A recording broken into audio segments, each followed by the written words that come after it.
کہ امریکہ کے ساتھ جو آپ نے مذاکرات کرنے ہیں آپ کیجئے، انکار نہیں ہے اس سے، لیکن جن 10 نکات کے اوپر ایران کی طرف سے کہہ دیا گیا، سپریم نیشنل سیکورٹی کونسل کی طرف سے جو 10 نکات دے دیے کہ ان کی پیش رفت کے اوپر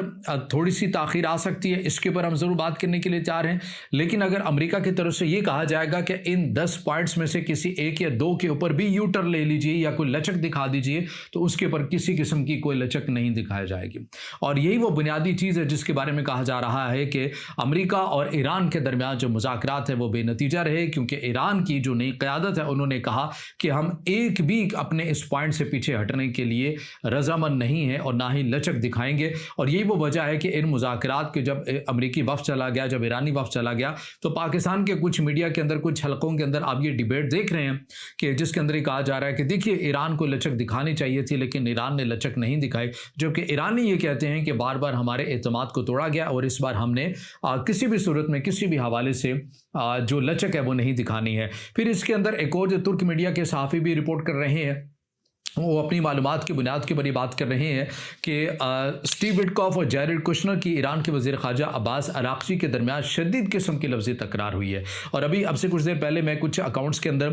یہ تفصیلات بھی پڑھ رہا تھا، گو کہ بھی سرکاری سطح کے پر یہ چیز آنی ہے، لیکن اس میں یہ دعویٰ کیا جا رہا تھا کہ ایران نے واضح طور کے پر اب یہ اعلان کر دیا ہے وہ کسی بھی آئندہ ایسی کسی مذاکرات کی میز پر نہیں بیٹھیں گے جس میں اسٹیو وٹکاف اور جیرڈ کشنر ہوں گے، ان دونوں کو سائڈ پر رکھنا ہوگا، اس کے علاوہ جو ہوگا ہم ان سے بات کرنے کے لیے تیار ہوں گے۔ اب اس قسم کی بھی باتیں ہیں، لیکن سرکاری سطح کے اوپر اگین یہ کہوں گا کہ ابھی یہ چیز واضح نہیں ہے۔ تو جیسے کہ میں نے کہا کہ صبح جو 4 بجے کے قریب نور خان ایئر بیس کے اوپر یہ جہاز اترے، آپ نے یہ تصویر بھی ملاحظہ کی، اس کے اندر یہ باقاعدہ نظر آ رہا ہے کہ یہ جو 2 جہاز ہیں یہ پاکستان کے سرزمین پر اترے اور ان کے بعد جو صورتحال ہے وہ یکسر تبدیل ہوئی۔ اب جو یہ بات میں یہ کر رہا ہوں کہ پاکستان کے لیے مشکل ہو رہا ہے کہ وہ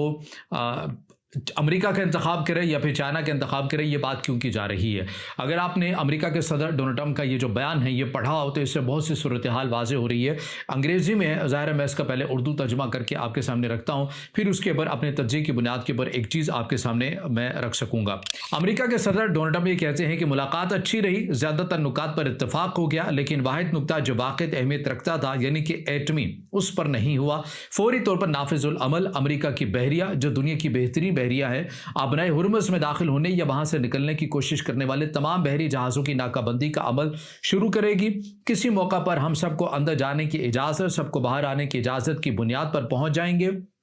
لیکن ایران نے محض یہ کہہ کر اسے ہونے نہیں دیا کہ وہاں کہیں کوئی بارودی سرنگ ہو سکتی ہے جس کے بارے میں ان کے سوا کوئی نہیں جانتا۔ یہ عالمی بھتہ خوری ہے اور ممالک کے قائدین بالخصوص امریکہ کے قائدین کو کبھی بھی بلیک میل نہیں کیا جائے گا۔ میں نے اپنی بحریہ کو یہ بھی ہدایت دی ہے کہ وہ بین الاقوامی پانیوں میں ایسے ہر جہاز کو تلاش کرے اور روکے جس نے ایران کو ٹول ٹیکس ادا کیا ہو۔ غیر قانونی ٹول ادا کرنے والے کسی بھی شخص کو کھلے سمندر میں محفوظ راستہ نہیں ملے گا۔ ہم ایرانیوں کی جانب سے ابنائے ہرمز میں بچھائی کی بارودی سرنگوں کو تباہ کرنا بھی شروع کریں گے۔ کوئی بھی ایرانی جو ہم پر یا پرامن جہازوں پر گولی چلائے گا اسے نیست و نابود کر دیا جائے گا۔ ایران کسی بھی دوسرے سے بہتر جانتا ہے کہ اس صورتحال کو کیسے ختم کیا جائے جس نے پہلے ہی ان کے ملک کو تباہ کر دیا ہے۔ ان کی بحریہ ختم ہو چکی ہے، ان کی فضائیہ ختم ہو چکی ہے، ان کا طیارہ شکن نظام اور ریڈار بیکار ہیں۔ خمینی اور ان کے زیادہ تر قائدین مارے جا چکے ہیں۔ یہ سب ان کی ایٹمی خواہش کی وجہ سے ہوا۔ ناکہ بندی جلد شروع ہو جائے گی، اس ناکہ بندی میں دیگر ممالک بھی شامل ہوں گے۔ ایران کو بھتہ خوری کے اس غیر قانونی فعل سے فائدہ اٹھانے کی اجازت نہیں دی جائے گی۔ وہ پیسہ چاہتے ہیں اور اس سے بھی اہم بات یہ کہ وہ ایٹمی صلاحیت چاہتے ہیں۔ مزید برآں مناسب وقت پر ہم مکمل طور پر لاکڈ اینڈ لوڈڈ ہیں اور ہماری فوج ایران کا بچا کچا کام بھی تمام کر دے گی، صدر ڈونلڈ ٹرمپ۔ یہ پوسٹ ہے جو امریکہ کے صدر ڈونلڈ ٹرمپ کی طرف سے اپنے میڈیا پلیٹ فارم پر بھی کی گئی اور اسے ایکس پر شیئر بھی کیا گیا۔ اب اس سے جو نتیجہ میں سمجھ سکا ہوں وہ میں آپ کے سامنے رکھ دیتا ہوں۔ اگر جیسا کہ امریکہ کے صدر ڈونلڈ ٹرمپ یہ کہہ رہے ہیں کہ سب سے اہم جو نقطہ تھا وہ تھا کہ ایران ایٹمی پاور نہیں بنے گا اور اس کے لیے نہ ہی وہ کوئی ایکٹیویٹی کرے گا، ایران نے اس کے اوپر ہمیں رضامندی نہیں دکھائی ہے۔ اور اگر یہ معاملہ یورینیم ہی کا ہے تو پھر تو یورینیم کے حوالے سے اقدامات ہونے چاہیے تھے، لیکن پھر یہ آبنائے ہرمز کے حوالے سے اقدامات کیوں ہو رہے ہیں؟ تو ایسا لگ رہا ہے کہ معاملہ اس وجہ سے تھا جیسے کہ ایران کی قیادت کی طرف سے پہلے بھی کہا گیا کہ جنگ سے پہلے والا جو سٹیٹس تھا اپنا ہرمز کا وہ جنگ کے بعد اب نہیں رہے گا، اور اسی کے اوپر بتایا جا رہا ہے کہ امریکہ کی طرف سے ایران کے اوپر یہ مذاکرات کے دوران بھی زور ڈالا گیا کہ آپ نئے ہرمز سے آپ پیچھے ہٹ جائیں، اسے پہلے کی طرح آزادانہ طور کے اوپر چھوڑ دیں، لیکن ایرانیوں نے انکار کر دیا، ایران کے نئے قائدہ کی طرف سے بھی انکار کر دیا گیا۔ اب امریکہ چونکہ جس کی تجارت نہ ہونے کے برابر ہے اب نئے ہرمز سے، وہ اتنا اگریسو کیوں ہو رہا ہے اب نئے ہرمز کو لے کر، اور یہ نقطہ ہم بارہا آپ کے سامنے رکھ چکے ہیں کہ اس کے اندر پیٹرو ڈالر والا معاملہ ہے کہ یعنی اگر وہ جہاز تیل بردار جہاز یا گیس کے یا کھاد کے جو بھی یہاں سے تجارتی جہاز گزریں گے، اگر وہ ایران کو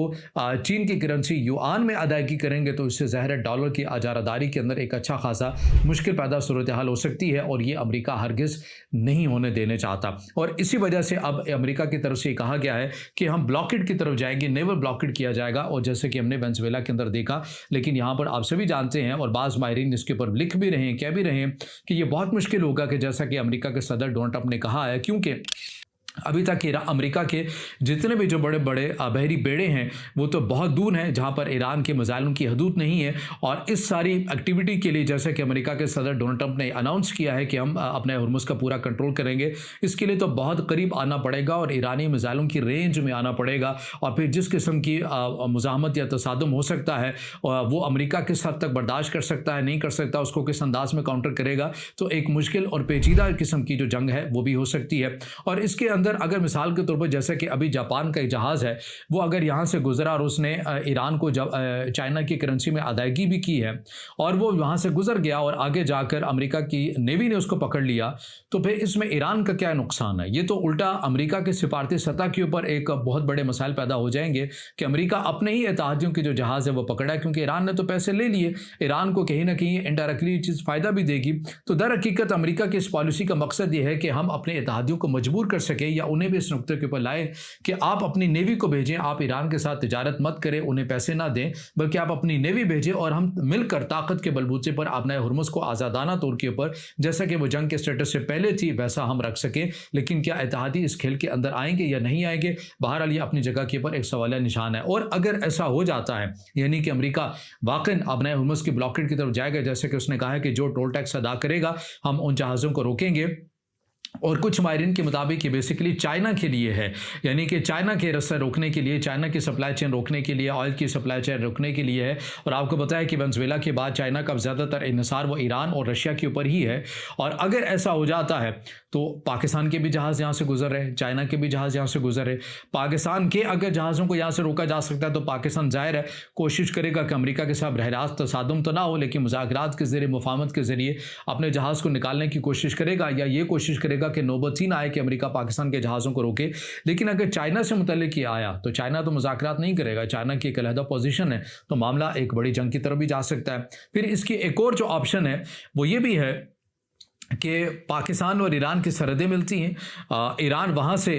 جو تیل ہے چائنا کے حصے کا وہ وہاں سے بھجوائے اور گوادر کے ذریعے جو ہے وہ آگے چائنا کو بھجوایا جا سکے، اور ایسا کرنے سے پاکستان کی پوزیشن واضح طور کے پر کھل کر سامنے آ جائے گی کہ یعنی کہ پاکستان نے چائنا کا انتخاب کر لیا، امریکہ کی مخالفت میں چلا گیا، اور پھر امریکہ کے صدر ڈونلڈ ٹرمپ جو ہے وہ پاکستان کے لیے ظاہر ہے بڑی مشکلیں بھی پیدا کر سکتے ہیں جس قسم کی ان کی پرسنالٹی ہے، تو پاکستان کے لیے آنے والے دنوں کے اندر ایک بڑی مشکل بھی پیدا ہو رہی ہے، اور بالخصوص گوادر ایک بار پھر سے فلیش پوائنٹ بنتا بھی نظر آ رہا ہے۔ گوادر میں جس طرح ہم نے اس جنگ کے اندر دیکھا ایک دنیا کے لیے ایک بہترین اور محفوظ بندرگاہ کے طور کے پر سامنے آئی، تو وہیں پر اب اس تاثر کو ختم کرنے کے لیے وہاں پر کچھ ایکٹیویٹی بھی سامنے آ چکی ہیں، جیسا کہ جیوانی کے اندر یہ واقعہ رپورٹ ہوا ہے، اور دی خراسان ڈائری نے بھی اس کو رپورٹ کیا ہے کہ پاکستان کی کوسٹ گارڈ ایک گشت کرنے والی جو کشتی تھی اس کے اوپر حملہ کیا گیا ہے، اور اس کی جو ذمہ داری ہے وہ کلعدم BLA کی طرف سے کی گئی ہے، اور اس میں 3 سے 4 پاکستان کی جو سیکیورٹی اہلکار ہیں وہ نشانہ بنے ہیں۔ تو ایک گریٹ گیم دوبارہ سے ہوتی ہوئی نظر آ رہی ہے، گوادر بھی اب اس کا حصہ بن رہا ہے، اور پاکستان کے لیے مشکل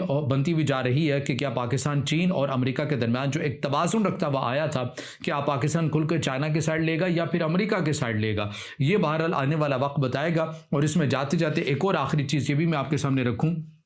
کہ سعودی عرب میں جو حال ہی میں جو تعیناتی کی گئی ہے، اس حوالے سے بھی کہا جا رہا ہے کہ سعودی عرب کا جنگ کے دنوں میں ہی ایک بہت بڑا پریشر تھا پاکستان کے اوپر، لیکن پاکستان نے کہا کہ مذاکرات کے ذریعے ہمیں ایک موقع دیا جائے تاکہ ہم صورتحال کو ہینڈل کر سکیں، اور اگر ایسا نہ ہو سکا تو پھر اس کے بعد ہم اپنی مین پاور کو یہاں پر بھیج سکتے ہیں۔ اور ہم نے دیکھا کہ مذاکرات کے دوران ہی پاکستان کی طرف سے اپنی جو موومنٹ ہے، فائٹر جیٹ ہے، مین پاور ہے، وہاں پر بھیجی گئی ہے۔ ممکن ہے ایک خدشہ ظاہر کیا جا رہا ہے کہ آنے والے دنوں میں مشرق وسطیٰ کی صورتحال دوبارہ سے جنگ کے اس دائرے کے اندر جا سکتی ہے، اور اگر جا سکتی ہے تو کیا سوال یہ ہے کہ سعودی عرب میں پاکستان اور ایران مد مقابل آ سکتے ہیں۔ فی الحال اس امکان کو رد کیا جائے تو ہی بہتر ہے، کیونکہ پاکستان کی یہ پالیسی ہوگی کہ ایران کے ساتھ براہ راست نہ الجھا جائے، البتہ ڈرون یا میزائل اگر آتے ہیں تو انہیں فی الحال روکا جا سکے۔ تو بہرحال یہ تجزیے کی بنیاد کے اوپر باتیں ہیں جو میں نے آپ کے سامنے رکھی ہیں، اور اس میں بعض جو خبریں ہیں وہ بھی چیزیں آپ کے ساتھ شیئر کی ہیں۔ اب اس سے جڑا آپ کا کوئی سوال ہو یا رائے ہو تو ضرور کمنٹ میں اظہار خیال کیجیے گا، ویڈیو کو لائک کیجیے گا، دوستوں کے ساتھ شیئر کیجیے گا، اور اس چینل کو زیادہ سے زیادہ سبسکرائب بھی